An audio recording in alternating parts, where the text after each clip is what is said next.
Taoiseach, I think it's important to take this opportunity to bring a bit of balance into the discussions around the visit of the US President and his wife, given the almost unprecedented slobbering over them that the nation has been exposed to over the last number of days. And it's really hard to know which is worse, whether it's the outpourings of the Obamas themselves or the sycophantic fawning over them by sections of the media and the political establishment. We've had separate and special news bulletins by the state broadcaster to tell us what Michelle Obama and her daughters had for lunch in Dublin, but very little questioning of the fact that she was having lunch with Mr. Tax Exile himself. We had very little challenging of the fact that she's glad to be home, a country that she's been in less than a week and that her husband has very tenuous links in. And of course, the biggest irony of all, the protestations of Obama himself in his speech to the children in Northern Ireland about peace, when he said, "Those who choose a path of peace, I promise you that the United States of America will support you every step of the way. We will be the wind at your back." Now I ask you, is this person going for the Hypocrite of the Century award? Because we have to call things by their right names. And the reality is that by any serious examination, this man is a war criminal. He has just announced his decision to supply arms to the Syrian opposition, including the jihadists, fuelling the destabilisation of that region and continuing to undermine secularism and knock back conditions for women.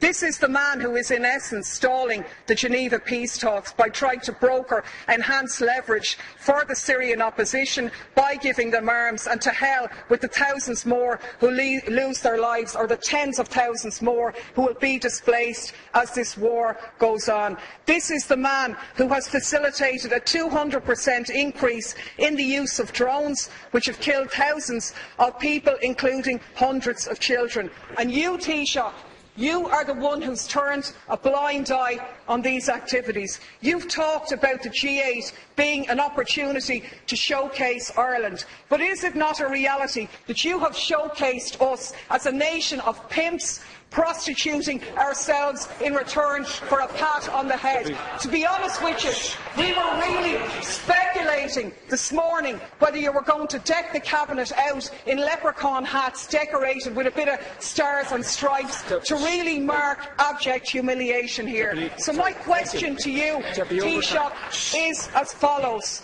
What steps are you going to take to follow in the correct statements and the correct decision of your colleague Taoiseach Eamon Gilmore, who voted against the lifting of the arms embargo in relation to Syria? What steps are you going to take to ensure that no weapons for Syria are going to go through Shannon in breach of our international laws on neutrality? What steps are you going to take to showcase this country not as a lapdog of US imperialism, but as an independent nation with an independent foreign policy which takes a lead in international diplomacy to outlaw the use of drones, the favourite method of extermination of your friend Mr Obama?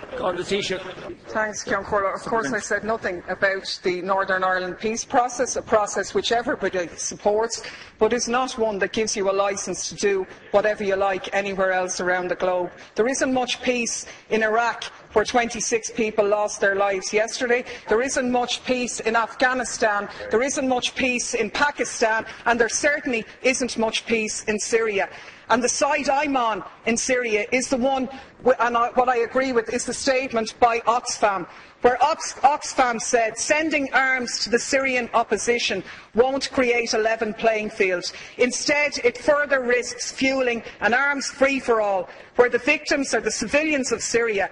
Our experience tells us that the crisis will only drag on for longer if arms are poured in. And that's in essence what the Americans have done here. I can only take from your non-answer to the question that you were asked is that you're going to take no steps to ensure that those arms will not be sent through Shannon in breach of our neutrality. You said here last week no arms ever came through Shannon. How do you know that, seeing as no investigations take place? The reality is, in 2012, 548 US planes landed in Shannon. How do you know what was on them if you haven't examined them?